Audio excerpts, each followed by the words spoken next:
En el capítulo 28 de Génesis vamos a ver que Jacob, bueno, ya tiene que tomar la decisión de irse de la casa de su padre y de su madre, porque Esaú está muy enojado por causa de haber tomado la bendición de la primogenitura.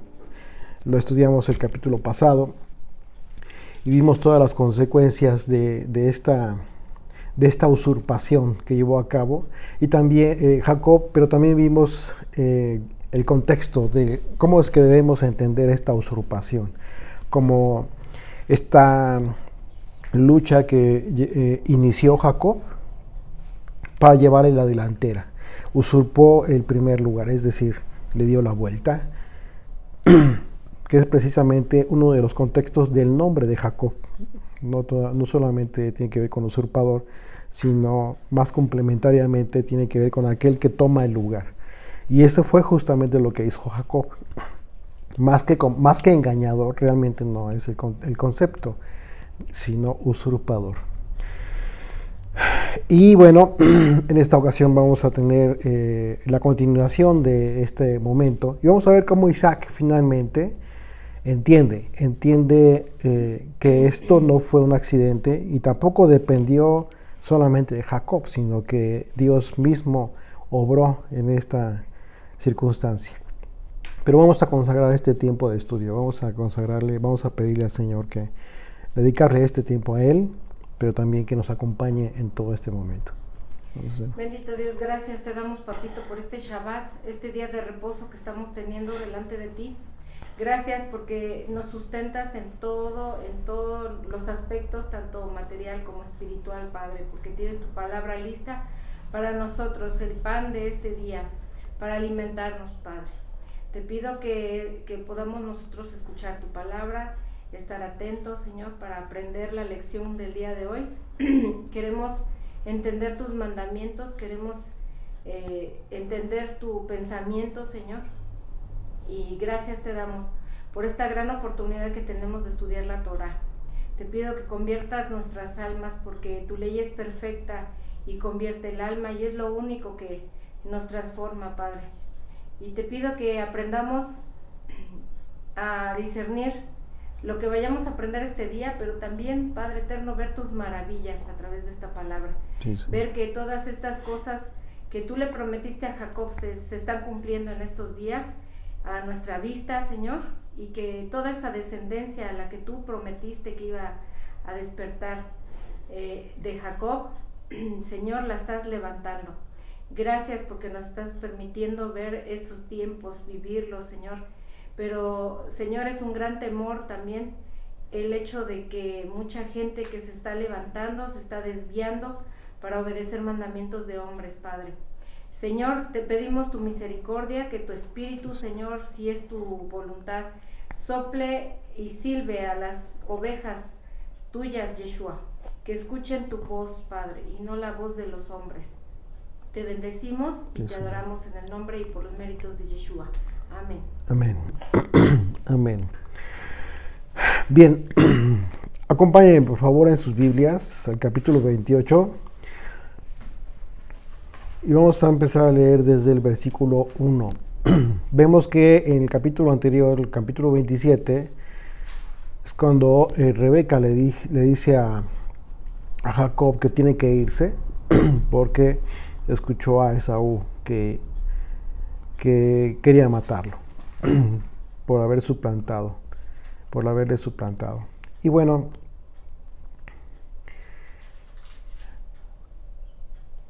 parte del contexto del capítulo 28 tiene que ver con cómo es que termina el capítulo anterior, ya que dice la escritura en el versículo 46, y dijo Rebeca a Isaac, fastidio tengo de mi vida a causa de las hijas de Het. Si Jacob toma mujer de las hijas de Het como estas, de las hijas de la tierra, de esta tierra, ¿para qué quiero la vida? Y bueno, es que Esaú se casó con las hijas de Het y bueno, es una referencia muy clara acerca del tipo de personas que eran.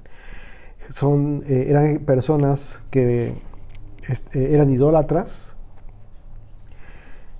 y que obviamente pues en el momento en que se casan con Esaú, pues Esaú también, obviamente, que tiene que se relaciona, se comienza a tener ciertas costumbres de ellas.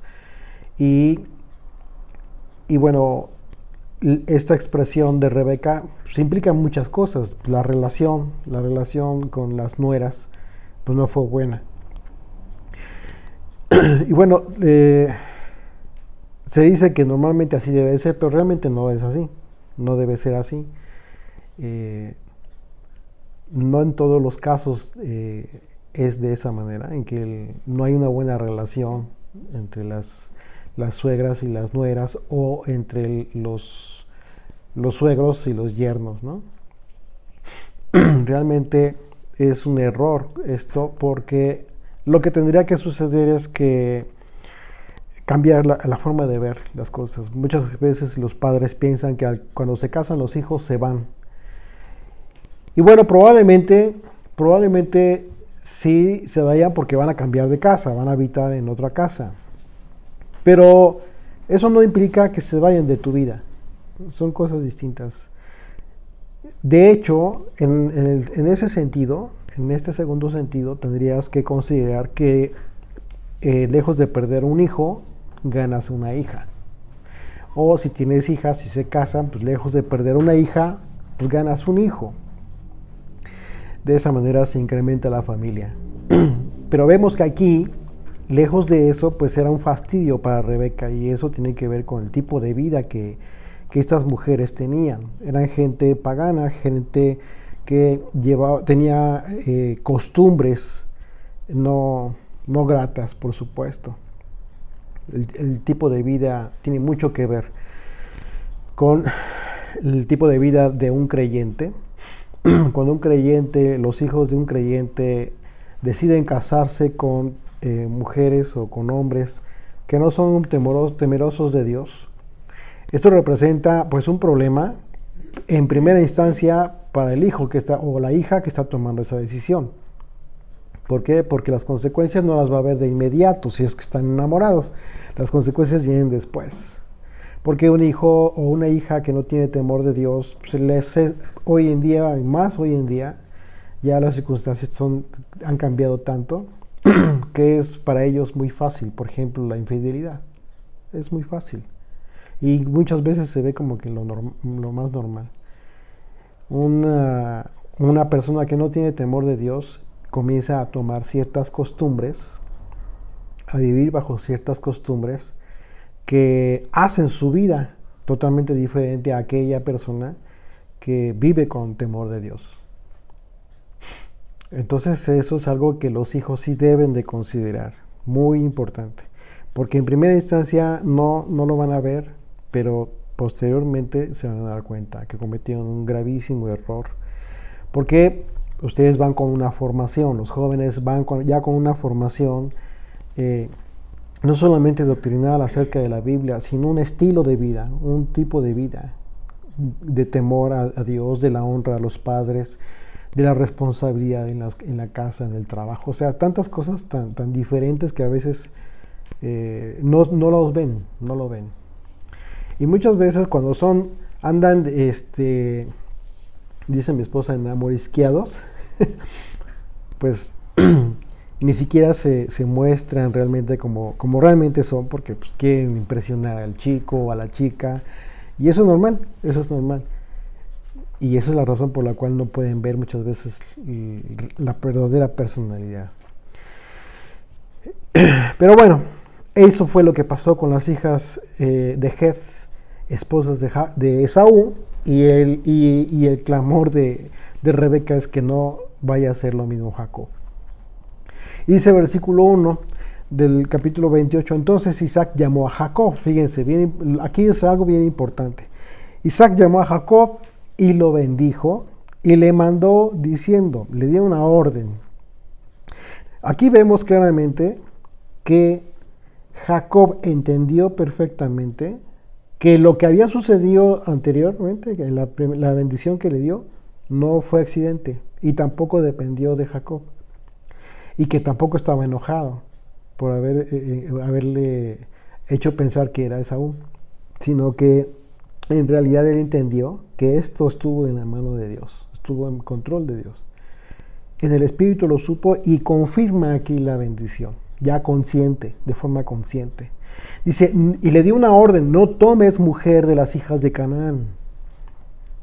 Levántate, ve a Padán Aram, a casa de Betuel, padre de tu madre, y toma allí mujer de las hijas de Labán, hermano de tu madre, y el Dios omnipotente te bendiga y te haga fructificar y te multiplique hasta llegar a ser multitud de pueblos.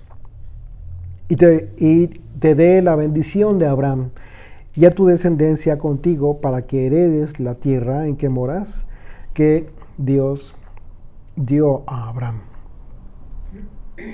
¿Te das cuenta cómo es que aquí, primeramente, hay un principio que nosotros aprendemos acerca de la bendición de Isaac? A pesar de haberse dado cuenta de que Jacob suplantó a Esaú, es que siempre debemos alinearnos a la voluntad de Dios, lejos de insistir en nuestros propios intereses o en lo que nosotros deseemos, sin entender primeramente el propósito divino, el propósito de Dios en nuestras vidas y en la vida de nuestros hijos. Aquí el principio que aprendemos como padres es ese, que tú tienes que entender realmente cuál es el propósito divino. Vimos cómo es que Esaú llevó una vida sin entendimiento de Dios y de lo que implicaba la primogenitura. Y aún así Isaac insistía en bendecirlo. Cuando él se dio cuenta de esto, tuvo que haber enderezado y escuchar el verdadero sentido de la voluntad de Dios. Y es por esa razón que lo bendice a Jacob, ya conscientemente. Nosotros podremos pretender cosas para nuestros hijos, y esto es bien importante para nosotros como padres. Tú siempre puedes querer o pensar, imaginarte, querer cosas para tus hijos, y que podrían ser muy buenas, pero una vez que recibimos una señal acerca de cuál sea la voluntad de Dios para nuestras vidas y para la vida de ellos, es imperativo que nuestro deseo y anhelo cese ante la voluntad del Padre. Esto es imprescindible que nosotros como padres lo entendamos. Y por supuesto que va a haber circunstancias que vamos a analizar también en este tema, porque hay ocasiones en que no siempre estamos hablando de un contexto de una familia creyente. Resulta que a veces los papás no son creyentes y los hijos entienden el mensaje, les llega a los hijos directamente. Eso es una circunstancia también diferente. Sin embargo, esto que aprendemos de Isaac acerca de esta segunda bendición y que confirma, es un principio que nos enseña Yeshua en un momento de mayor clímax, justo antes de ir a la cruz.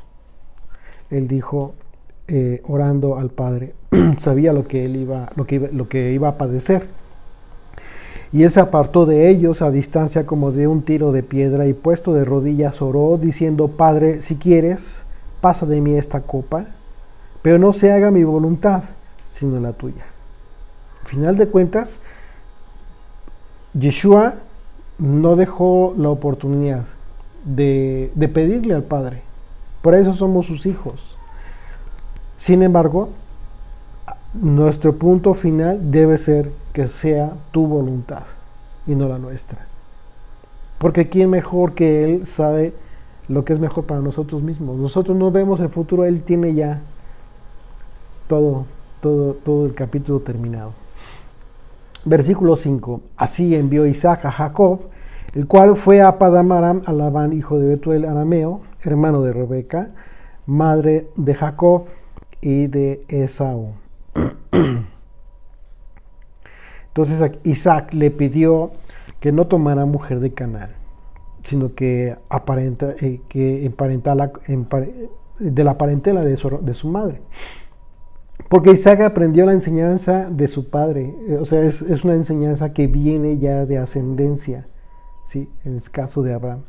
acerca de cuidar la simiente de la promesa.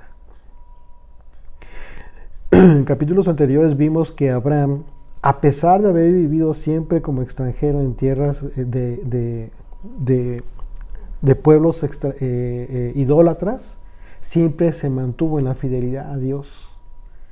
Y esto es bien importante porque de Abraham aprendemos muchísimo, muchísimo, justo en este momento en que nosotros nos encontramos en la dispersión.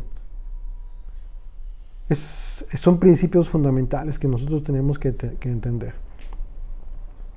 Así es de que, una vez más, queda confirmado que la suplantación de Jacob estuvo bajo el control de Dios. Verso 6. Y vio Esaú cómo Isaac había bendecido a Jacob. Fíjate, se dio cuenta que confirmó Isaac la bendición y le había enviado a Padán Aram para tomar para sí mujer de allí, y que cuando le bendijo le había mandado diciendo: no tomarás mujer de las hijas de Canaán. Y que Jacob había obedecido a su padre. Fíjate, bien importante. Y que Jacob había obedecido a su padre y a su madre y se había ido a Padán Aram. Así es de que, como hijos, esta es una gran lección. Algunos tenemos todavía a nuestros padres, algunos ya no. Sin embargo, como hijos de manera general, chicos y grandes, tenemos una enseñanza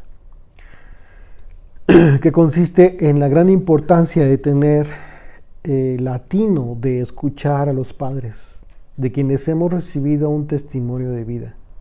Fíjense qué importante es esto. Como hijos debemos escuchar, aprender a escuchar a nuestros padres.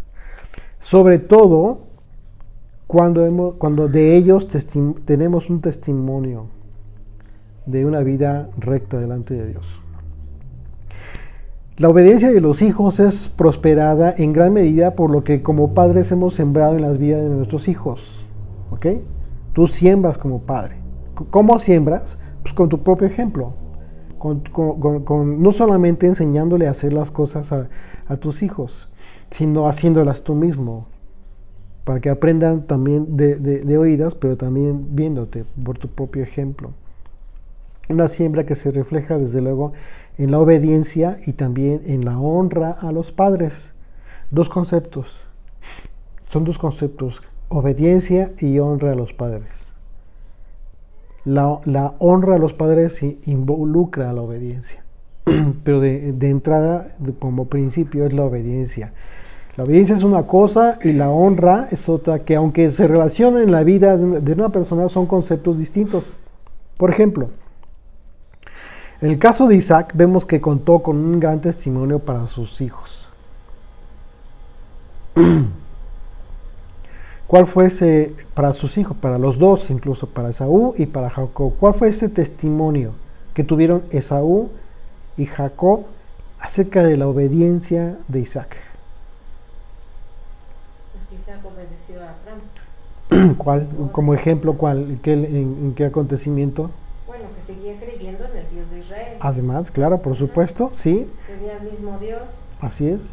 Y un ejemplo que es súper famosísimo en toda la escritura es que Isaac obedeció cuando Dios le pidió a Abraham que lo sacrificara.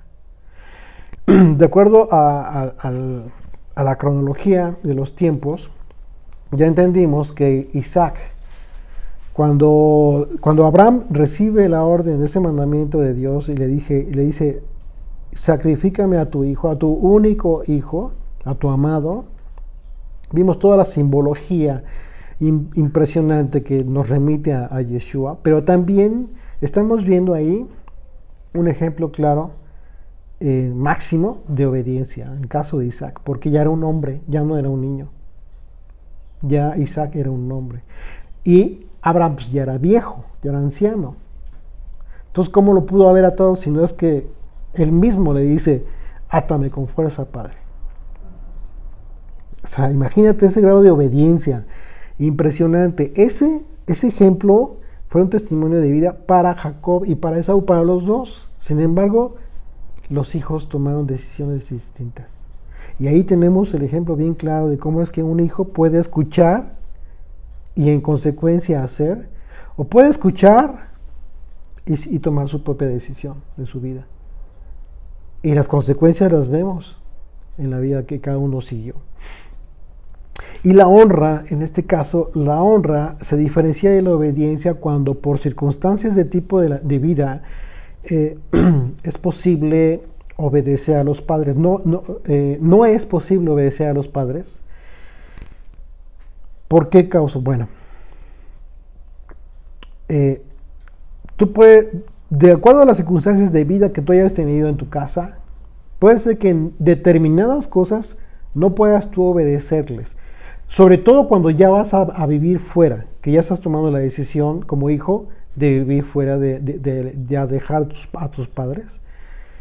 En caso más específico, ya en contexto de versículos anteriores, cuando vas a buscar ya esposo o esposa.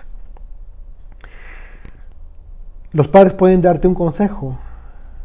¿Y en qué casos podría ser que no necesariamente tengas que obedecerlos o puedas obedecerlos? Bueno, cuando como hijo tienes temor de Dios y comienzas a entender todo esto, comienzas a entender que lo que tú necesitas es es encontrar un esposo o una esposa que sea temeroso de Dios. Pero ¿qué pasa si tus papás no le agradan? Por eso, precisamente, porque rechazan a Dios y prefieren a una mundana, a una cananea. Ese es el problema. ¿Cómo obedeces? No puedes. Entonces, en ese momento, la honra al padre, a los padres, supera a la obediencia. Pero ¿cuál es tu compromiso y tu responsabilidad? ¿Qué es la honra entonces? La honra, ya en ese contexto, tiene que ver con no defraudar a tus padres. Que tus padres el día de mañana no se avergüencen de ti. Vemos cómo es que Rebeca, en el capítulo anterior, estaba avergonzada de su propio hijo, de Esaú, y estaba ya fastidiada de las esposas con las que se casó. Eso es una deshonra. Eso fue una deshonra tanto para Isaac como para Rebeca.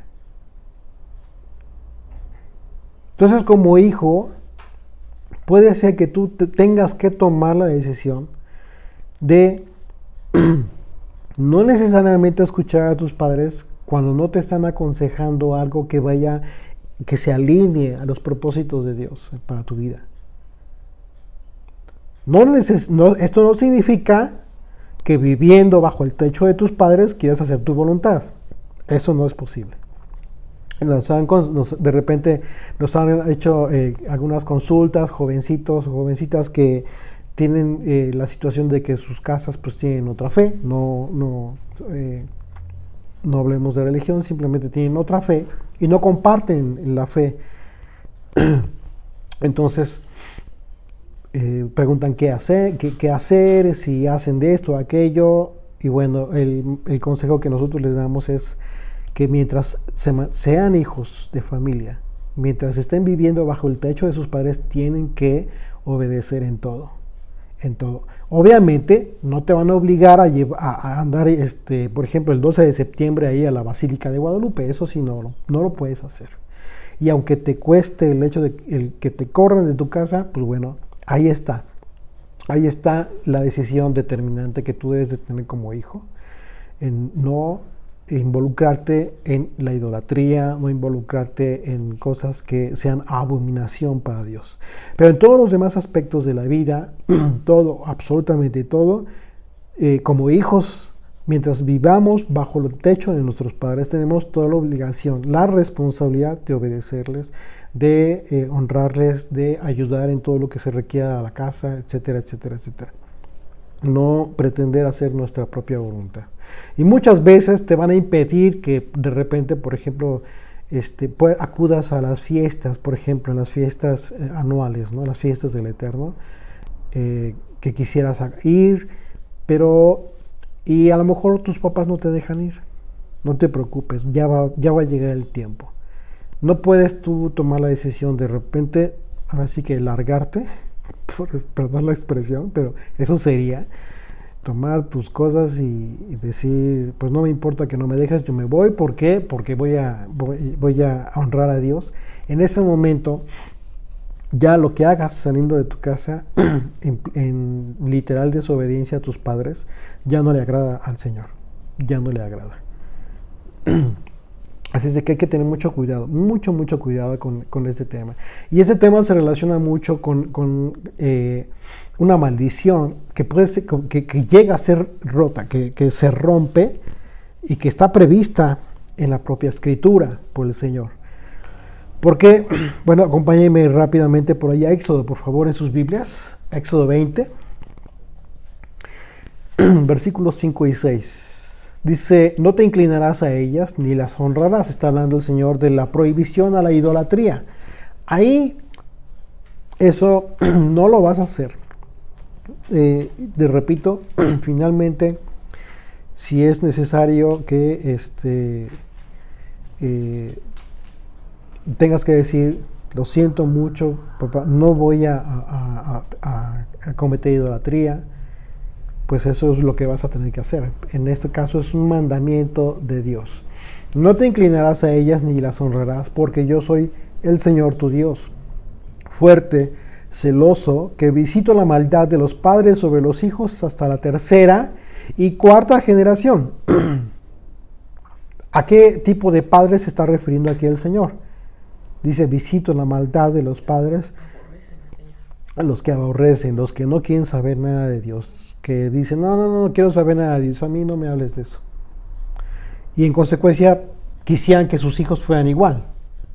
Y eso es natural, o sea, muchas veces los papás quieren que sus hijos sean igual, pero resulta que los hijos, por los amigos, por lo que sea, ya les llegó el mensaje, ya entendieron y empiezan a despertar. En ese momento, esta maldición de la tercera y cuarta generación se rompe por causa de que los hijos comienzan a regresar al Padre. Dice que visito la maldad de los padres sobre los hijos hasta la tercera y cuarta generación de los que me aborrecen. Y hago misericordia a millares a los que me aman y guardan mis mandamientos. Entonces, este es un ejemplo muy claro, y yo creo que es de los pocos, muy pocos ejemplos en los que un hijo tendría, no podría obedecer cuando el padre le pide al hijo algo indebido. Y hablamos en este caso en relación al temor a Dios, pero hay ocasiones en que los padres le piden a los hijos participar incluso en delitos, en acciones totalmente en contra de la ley. Esto es terrible. Esto es terrible porque un hijo, para que participe en eso, ya tiene que tener conciencia de que está mal. Ahí también tú tienes que decidir simplemente no participar en eso. Y bueno, las consecuencias tendrán que darse, pero tú no puedes cometer. O sea, son casos muy contados en los que la obediencia no va con la honra. La honra supera. Por ejemplo, hay muchos de ustedes seguramente, ya de nuestras edades, tuvieron que tomar la decisión de casarse, incluso no necesariamente con toda la aprobación de los padres, pero y por circunstancias también similares. ¿Cuál es lo que tienes que tú que hacer? Bueno, tienes que esforzarte por darle honra a tus padres. Siguen siendo tus padres, no dejan de ser tus padres. Visitarlos de vez en cuando puedas incluso, porque muchas veces como que también te quieren cerrar la puerta. Dicen muchas veces dice un padre, no, es como si ya no tuviera hijos, o sea, llegan a la exageración. Esas son circunstancias muy difíciles, no son fáciles, pero son decisiones que se tienen que tomar. Sin embargo, a pesar de eso, tienes que buscar darle honra a tus padres. Así es de que en este exilio que va a tomar Jacob, vemos entonces también por otro lado una analogía profética en el hecho de que Jacob, estando en la tierra prometida, ¿sí?, haya tenido que salir al exilio para buscar a la esposa. Y esto tiene que ver con Yeshua. Proféticamente es una analogía que al haber sido crucificado fuera de Jerusalén representó su exilio, por cuanto que el Padre le envió a buscar a la esposa en la dispersión de las naciones. Es decir, Yeshua no salió de Israel, salió de Jerusalén para ir a las naciones del mundo a buscarte a ti, a ti, a ti y a mí, que estamos constituyendo su iglesia. Y el vínculo de encuentro con la esposa está representado mediante la enseñanza. Esto es muy importante. Hay un vínculo entre Yeshua, el esposo, el amado, y la iglesia en todo el mundo, el Israel de Dios. ¿Cuál es ese vínculo? Ese vínculo tiene que ser su doctrina, la enseñanza de Jesucristo. Esa es la gran importancia de transmitir el Evangelio de Yeshua, hasta que el número de los elegidos se conformen a la esposa y se ha completado. Así es de que esto que está emprendiendo Jacob es muy importante. Versículo 8 de Génesis 28 dice: vio asimismo Esaú que las hijas de Canaán parecían mal a Isaac su padre, y se fue a Esaú a Ismael, y tomó para sí por mujer a Mahalat, hija de Ismael, hijo de Abraham, hermana de Nebaiot, además de otras mujeres. Pues bueno, en lugar de Esaú, si ya vio lo que está sucediendo con Jacob, en lugar de escuchar, para él va y hace lo contrario, y se va a Ismael. El que Esaú se haya casado con la hija de Ismael trajo como consecuencia la unión de dos pueblos. Se generan ahí dos pueblos que tuvieron como denominador el desprecio a la descendencia de Jacob, que es Israel. Y de acuerdo a los acontecimientos históricos, se formó el pueblo musulmán. Recordemos que Ismael fue el hijo de Abraham, que nació de la esclava Agar, y que fue desterrado con su madre. Recuerdan que Sara vio cómo maltrataba a Isaac, y le dijo a Abraham: despídela, porque ya se había ensoberbecido a Agar. Y bueno, la tendencia de Ismael era molestar a Isaac. Ahí desde entonces vimos que nació ahí un conflicto. Entonces, de parte de los descendientes de Esaú surgieron personajes que han buscado exterminar a Israel. ¿Sí? Y esto tiene que ver con el deseo inicial de Esaú de acabar con Jacob por haber tomado la primogenitura. Por ejemplo, uno de ellos es Amalek. Amalek, que fue el primero en atacar a Israel cuando salió de Egipto. Génesis 36:12 dice: y Tima fue concubina de Elifaz, hijo de Esaú, y ella le dio a luz a Amalek. Estos son los hijos de Ada, mujer de Esaú. Así es de que estamos viendo que sí desciende de Esaú, Amalek. Por favor, sin duda.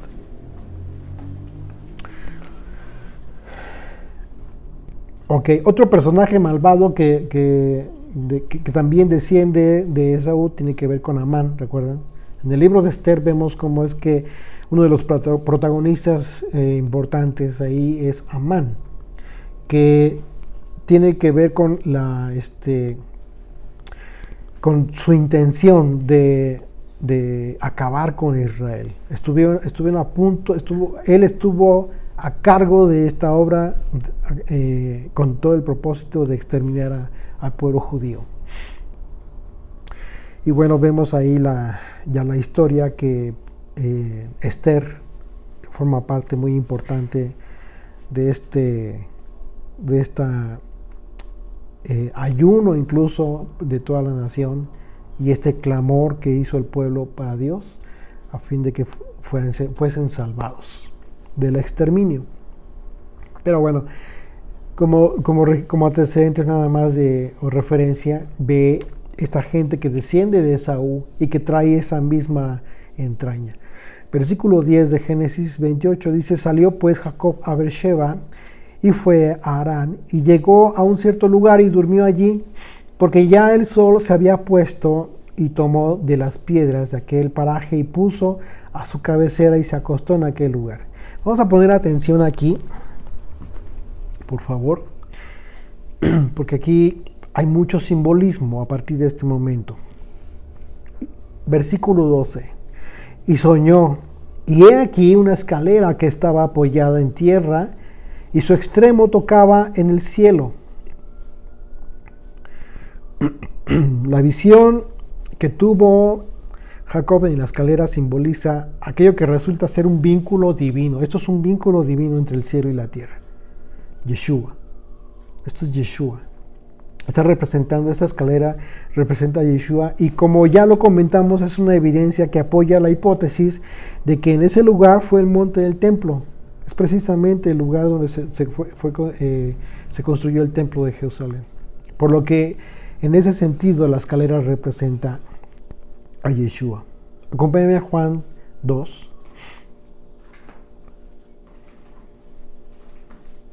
¿Puedes leer del 13 al 21, por favor? ¿Del 13? Del 13 al 21. Estaba cerca la Pascua de los judíos, y subió Yeshua a Jerusalén, y halló en el templo a los que vendían bueyes, ovejas y palomas, y a los cambistas allí sentados. Y haciendo un azote de cuerdas, echó fuera del templo a todos, y las ovejas y los bueyes, y esparció las monedas de los cambistas, y volcó las mesas. Y dijo a los que vendían palomas: quitad de aquí esto, y no hagáis de la casa de mi padre casa de mercado. Entonces se acordaron sus discípulos que está escrito: el celo de tu casa me consume. Y los judíos respondieron y le dijeron: ¿qué señal nos muestras, ya que haces esto? Respondió Yeshua y les dijo: destruid este templo, y en 3 días lo levantaré. Dijeron luego los judíos: en 46 años fue edificado este templo, y tú en 3 días lo levantarás. Mas él hablaba del templo de su cuerpo. Por tanto, cuando resucitó de entre los muertos, sus discípulos se acordaron que había dicho esto, y creyeron la escritura y la palabra que Yeshua había dicho. Así es. Te das cuenta cómo es que Yeshua está hablando de su cuerpo en este momento, pero también es una profecía acerca de la destrucción del templo físico ya posteriormente, pero de entrada está hablando de su cuerpo. Es una referencia a él mismo. Y estamos viendo que aquí, en este lugar, se acuesta, duerme Jacob.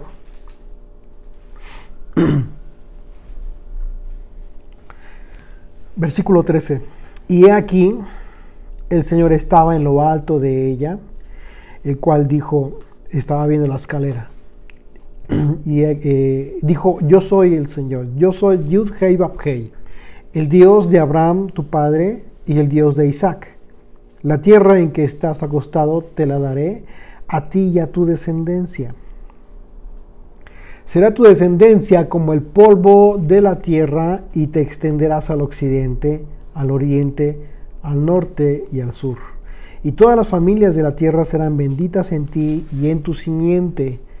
Pongan atención en esta bendición que está dando directamente el Eterno. He aquí yo estoy contigo y te guardaré por donde quiera que fueres, y volveré a traerte a esta tierra, porque no te dejaré hasta que haya hecho lo que te he dicho. En este preciso lugar es donde a Jacob se le confirma la bendición de su padre, que le acaba de dar su padre. ¿Te das cuenta que es la misma bendición? O sea, Jacob entendió que no fue causa de Jacob ni de Rebeca el que ella lo haya bendecido, que le haya dado la bendición a él, y confirma esta bendición antes de despedirlo. Y en este momento es Dios mismo que en sueños, en visión, le confirma a Jacob esta misma bendición, la bendición que le dio a Abraham. ¿Te das cuenta que es la misma?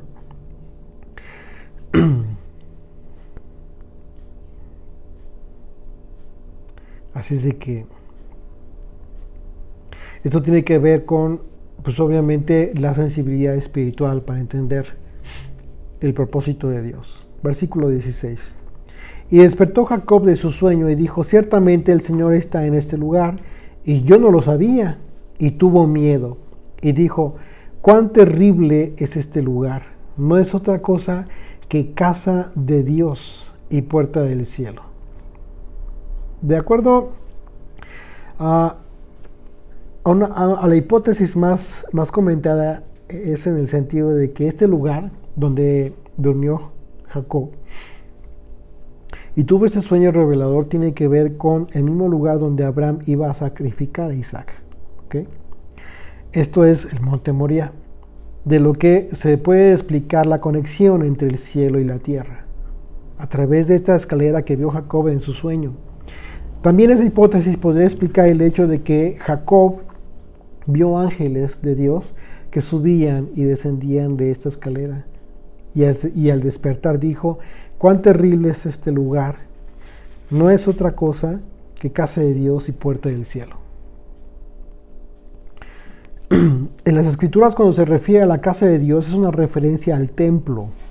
Por ello la hipótesis de que se trata del monte Moriah es aún más confirmada, pues es el mismo monte del templo, el lugar en que espiritualmente tiene una conexión con el Edén. ¿Se acuerdan cuando estudiamos el capítulo 3 de Génesis? Vimos estuvimos analizando ese tema también. Por otro lado, también hay una teoría, y es una teoría por parte del pueblo judío, que nace en el pueblo judío, acerca de que la forma en que tomó Jacob al acostarse en aquel lugar, su cuerpo en sí tuvo la forma que tendría el primer templo que construyó Salomón. Esto, por supuesto, es una alegoría, pero es una alegoría interesante. Les voy a pedir, por favor, que los que nos acompañan les voy a pedir, por favor, a los que nos acompañan en Telegram, que abran su imagen que les compartí por ahí hace unos momentos.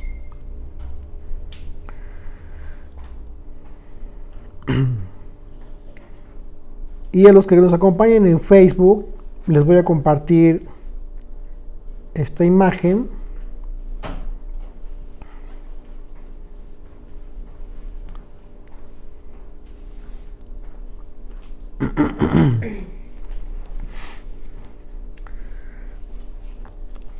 Que nos refleja más o menos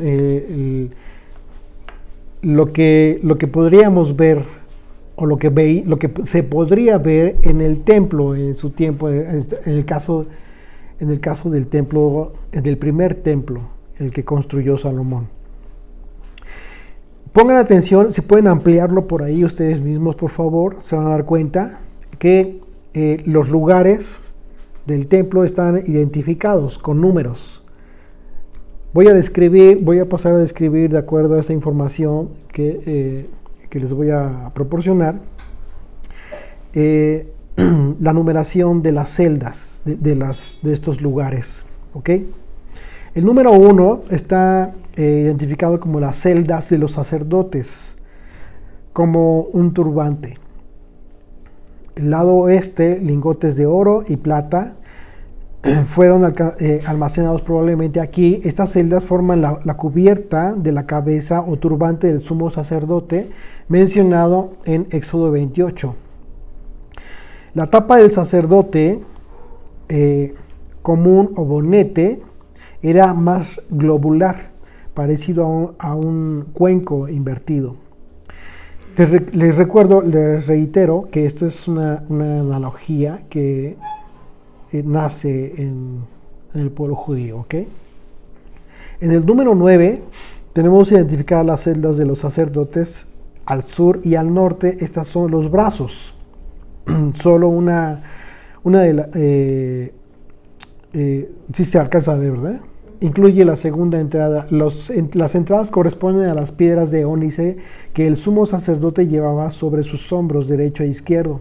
Cada uno fue grabado con el nombre de 6 tribus de Israel, 12 nombres en total. Con el número 2 tenemos ahí dos grandes estrellas. Se trata de los dos querubines de altura, de 10 codos, de oro chapado en madera de olivo, que son los ojos dentro de la cabeza del hombre, es decir, del templo, mientras que la cabeza es el lugar santísimo. ¿Ya lo ubicaron? Con el número 3 tenemos el arca de la alianza. Este es el cofre de oro plateado, que con tapa de oro macizo y dos pequeños querubines, las estrellas pequeñas que se alcanzan a ver. El arca es su nariz y sus polos, cuando se monta en los lados largos y dibujado hacia adelante. Representa las ventanas de la nariz, oliendo el humo dulce del altar del incienso en el lugar santo. Está hermoso, ¿verdad? ¿Cómo lo refieren? El número 4 es la escalera. Esa escalera que vio Jacob. La escalera de una rampa corta conducía desde el lugar santo un poco elevado al lugar santísimo. Es el cuello y la garganta y la parte superior de la boca.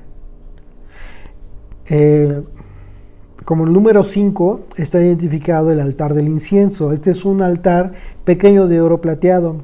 Es el corazón de la nación de Israel, y su humo de olor dulce es la oración y la vida espiritual de Israel, es decir, el Israel de Dios. Como el número 6 está identificado en las mesas de los panes de la proposición. En una mesa bañada en oro estaban el pan y el vino, el símbolo de la carne y el hueso, es decir, la humanidad de la nación de Israel. Con el número 7 vemos la lámpara. El número son 10, en realidad son 10 luces. Y cada menorá tiene 7 velas. Por 10 son 70, y esto lo asemejan en relación a las 70 naciones que ingresaron a Egipto. ¿Recuerdan? Con el número 8 tenemos el pórtico.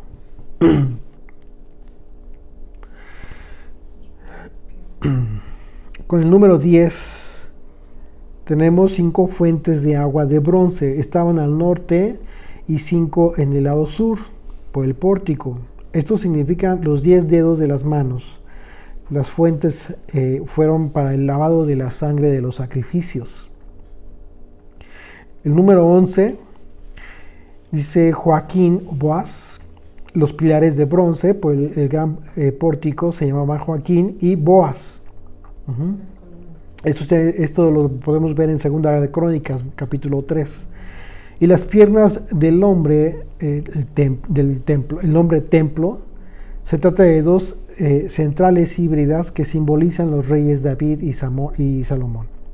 La gran guerra o la guerra y la paz. Con el número 12 tenemos un mar de bronce, 12 toros. Esta era la gran cuenca de agua para que los sacerdotes se laven las manos y los pies. Representan las 12 tribus de Israel cruzando el Mar Rojo también. El agua simboliza el Espíritu de Dios y también su simiente. El altar del sacrificio al este. Forman los pies del hombre templo, al tiempo que simbolizan los pies del rey, el Mesías, Yeshua en este caso, y él soporta pies como era la costumbre de la época. Está interesante, ¿no?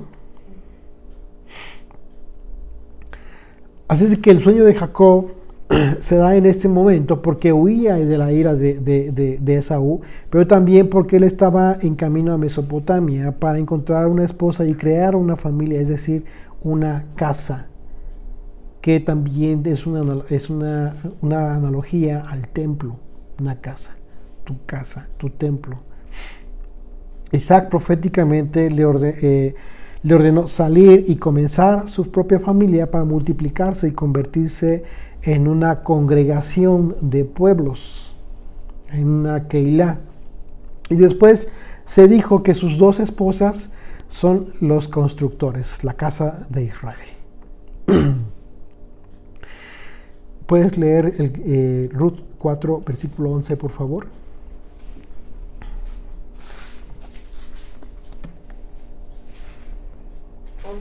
¿11?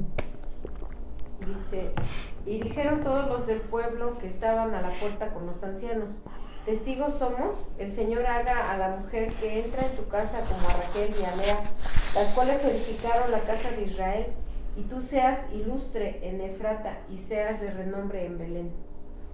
Así es. Entonces podremos decir que esta alegoría que Jacob construyó un templo humano en casa de las 12 tribus y siglos más tarde estos 12 contrataron artesanos y levantaron el templo de piedra, el templo que construyó Salomón, la casa del Señor. Por lo tanto, el sueño de Jacob es una referencia a la construcción de dos casas, Israel como piedras vivas y la casa de Dios, el templo de Jerusalén. Esto como una alegoría simbólica muy interesante. Ahí se los comparto. Bien, continuamos. Regresamos a Génesis 28. A partir del versículo 18, y dice, y se levantó Jacob de mañana y tomó la piedra que había puesto de cabecera y la alzó por señal y derramó aceite encima de ella. Esto que hizo Jacob se le llama libación. Llevó a cabo una libación, es un acto simbólico, por supuesto, y también profético. Esta es una analogía profética respecto de Yeshua y su iglesia. Acompáñenme por favor a Mateo 16. Mateo 16, vamos a leer proféticamente. No se olviden del contexto. El contexto es el templo, y que si hoy bien sabemos que ya no hay templo, proféticamente ¿qué tiene que ver? ¿Cómo lo conectamos? ¿Cómo nosotros debemos entender esto que hizo Jacob para los tiempos postreros? Es una piedra que está levantando en ese momento. Tuvo una visión de la conexión espiritual, el cielo, vio a Dios, al Eterno, etcétera, las escaleras, y está en el lugar donde fue construido este templo, y donde Dios mismo dijo que sería su casa. Entonces, sobre estas palabras, vamos a escuchar lo que el maestro, lo que Yeshua habla, y dice en Mateo 16, versículos 15 y 18. Dice, Él les dijo, ¿y vosotros quién decís que soy yo?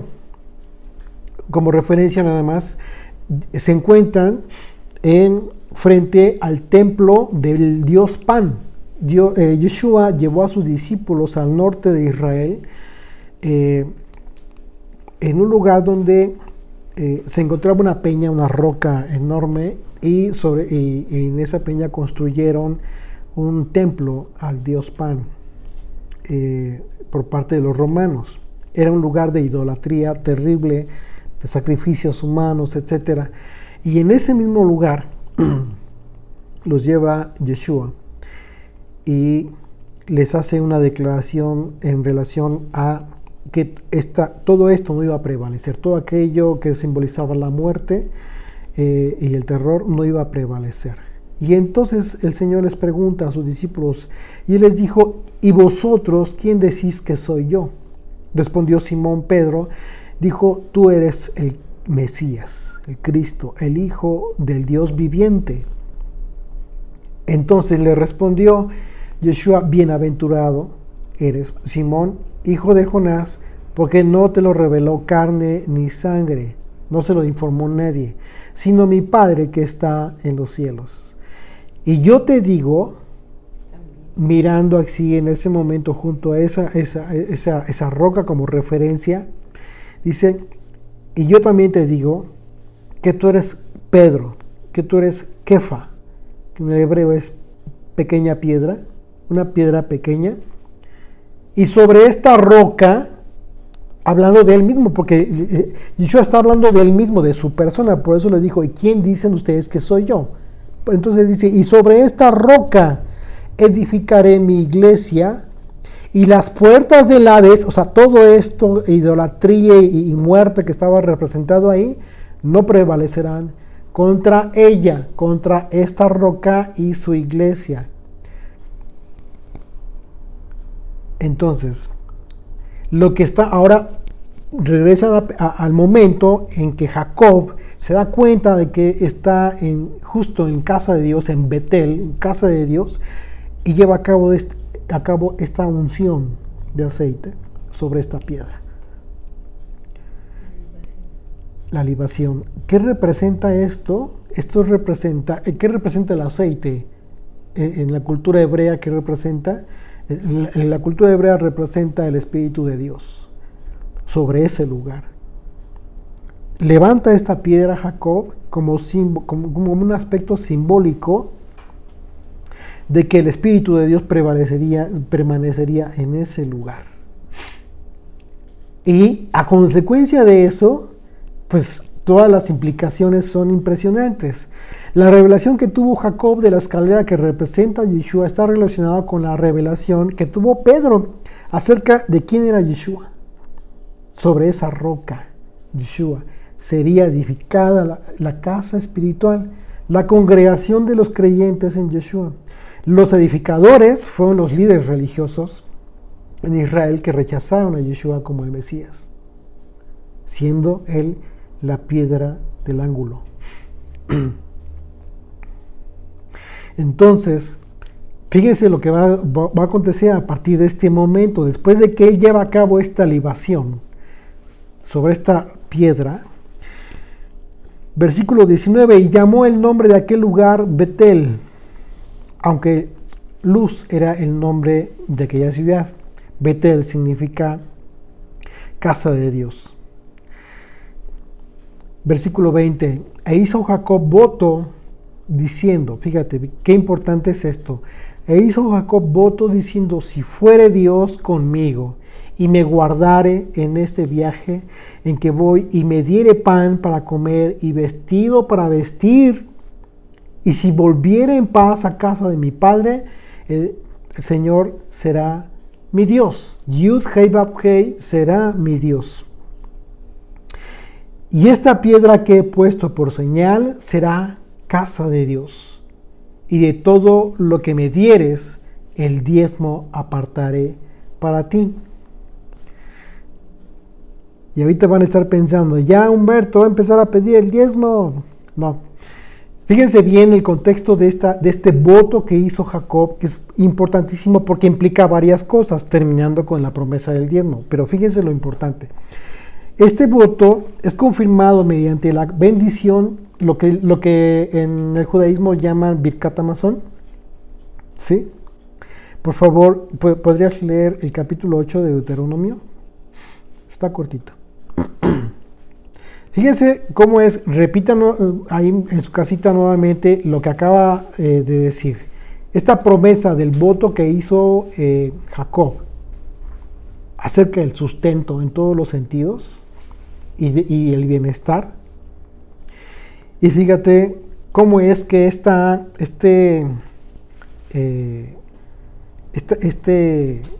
voto es confirmado por Moisés tiempo después, cuando Israel estaba a punto de entrar a la tierra prometida. Justo en el momento previo a entrar a la tierra prometida, Moisés confirma este voto que hizo Jacob a través de esto que vamos a leer, por favor, el capítulo 8.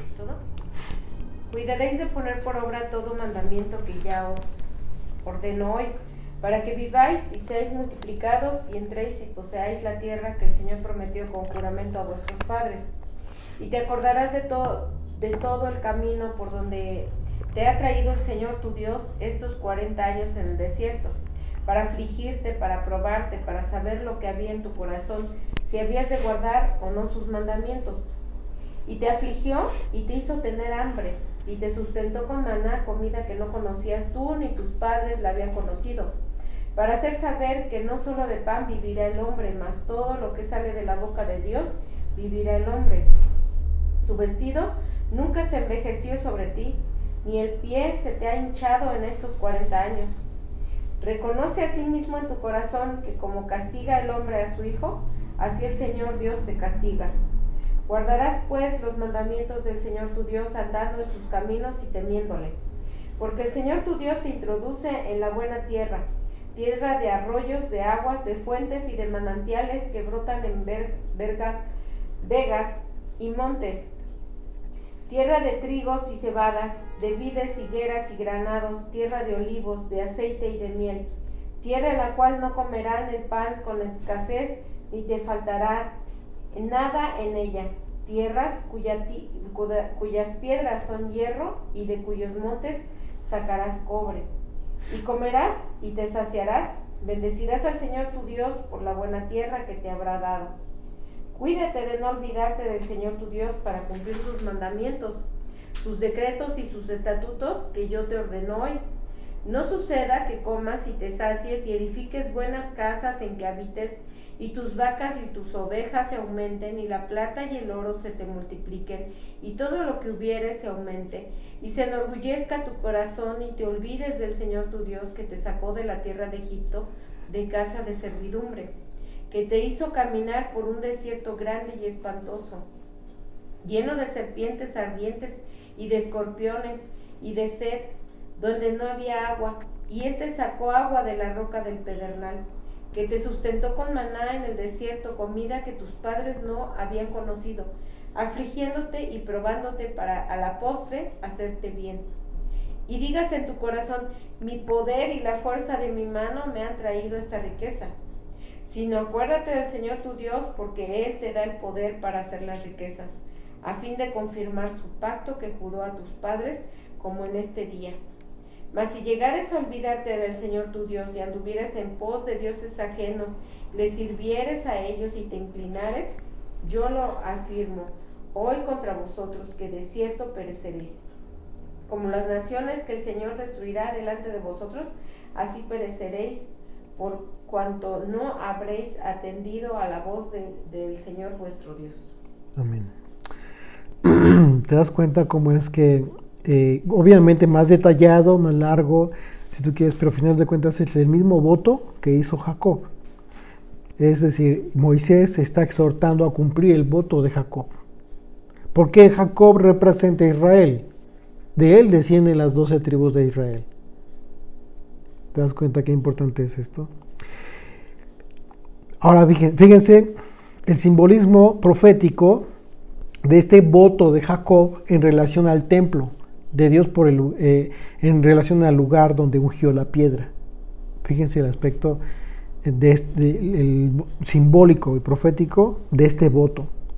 Dijo Jacob: si fuere Dios conmigo y me guardare en este viaje en que voy, ¿sí? Él representa el tiempo en que Israel, que es Jacob, se complementa como pueblo y se prepara para estar con el Eterno. Y luego dice: y me diere pan para comer y vestido para vestir. Esto representa en el templo los panes de la proposición, que tiene que ver con el sustento material de Israel. Y por otro lado, el vestido, las ropas, son los mandamientos con que se viste la esposa. Los mandamientos, la esposa que se le ha concedido que se vista de lino fino, que son las acciones justas, ¿okay?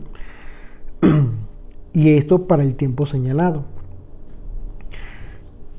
Luego dijo: y si volviera en paz a casa de mi padre, el Señor Yud-Hei Vav-Hei será mi Dios. Entonces llegaría el momento en que el Señor sería nuestro Dios, con la conciencia, con lo que ahora lo sabemos. Acompáñenme a 2 de Corintios, por favor. Capítulo 6. Ya vamos a acabar, vamos a terminar. 2 de Corintios 6.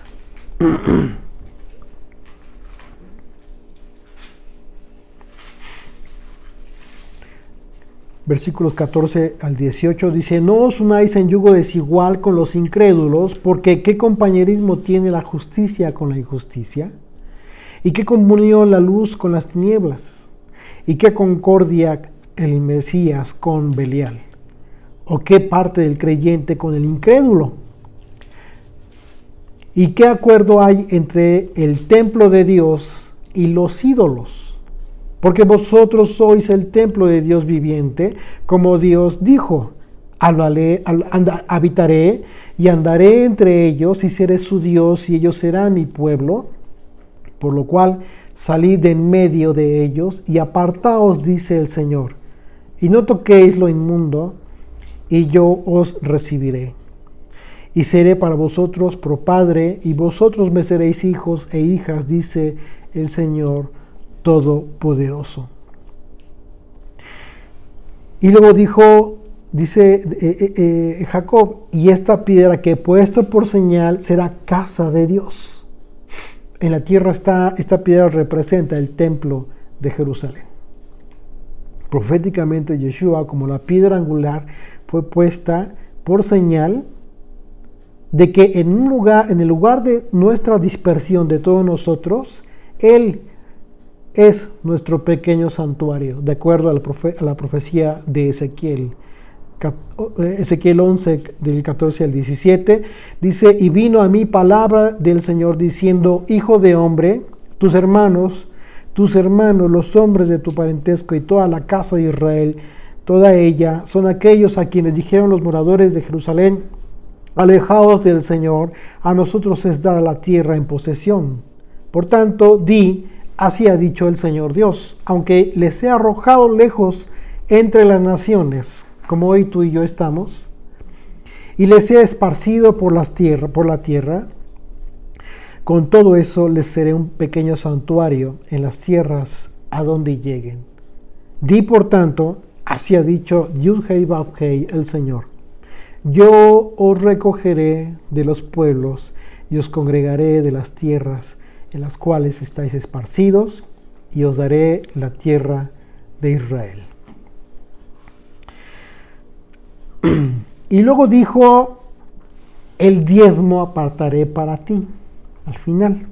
Bueno, esto no es otra cosa más que en el sueño si el sueño, tienen que entender todo en contexto, todo el capítulo. Si el sueño de Jacob proféticamente tiene que ver con el templo de Jerusalén y el pueblo de Israel, como piedras vivas, lógicamente el voto de Jacob tiene que ver con el compromiso que tenía Israel, las 12 tribus de Israel, de cumplir este voto.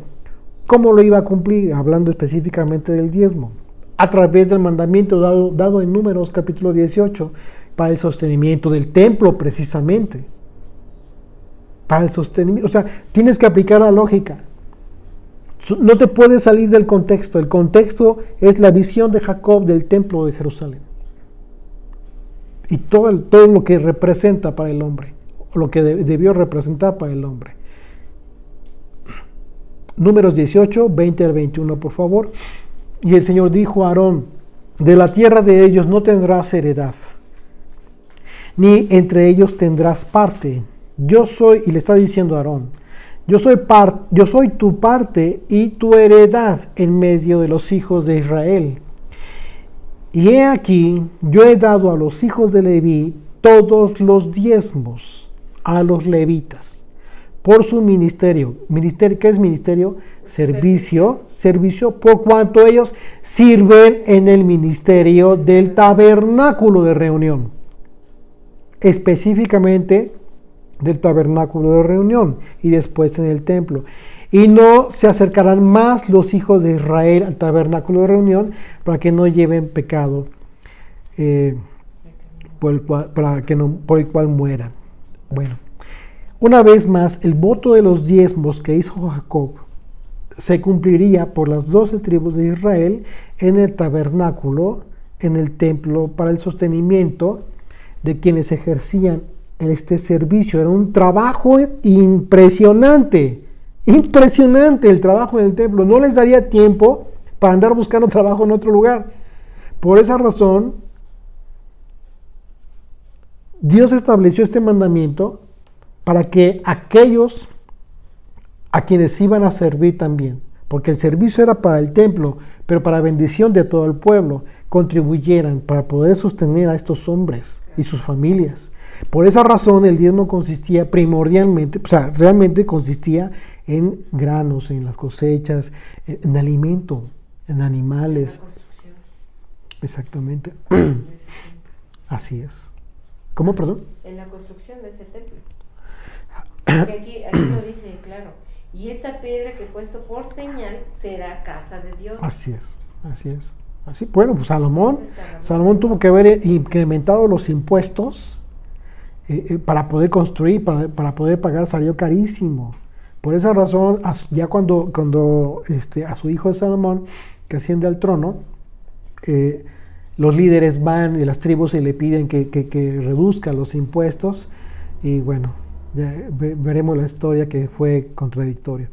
Pero bueno, entonces confirmamos en nuestras vidas,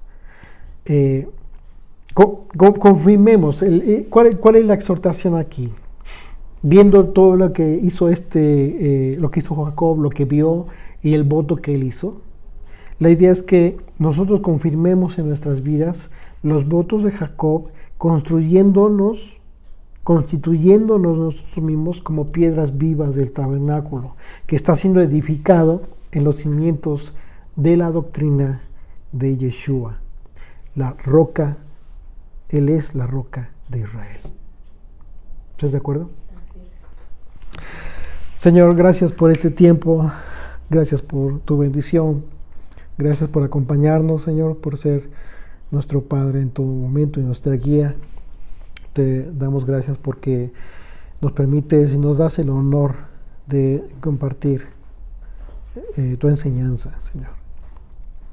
Permite que tu pueblo en todas las naciones del mundo continúen siendo edificadas sobre la roca, Señor, sobre Yeshua, sobre su enseñanza, sobre su doctrina. Que sus cimientos sean tan fuertes que nunca sean debilitados, Padre Santo, en cada uno de los hijos de Israel en todo el mundo. Te lo suplicamos, Señor, y te rogamos que nos sigas enseñando poco a poco, con toda la paciencia que nos has tenido, Padre Santo. Te agradecemos por eso, porque eres un Padre amoroso. En el nombre de Yeshua. Amén.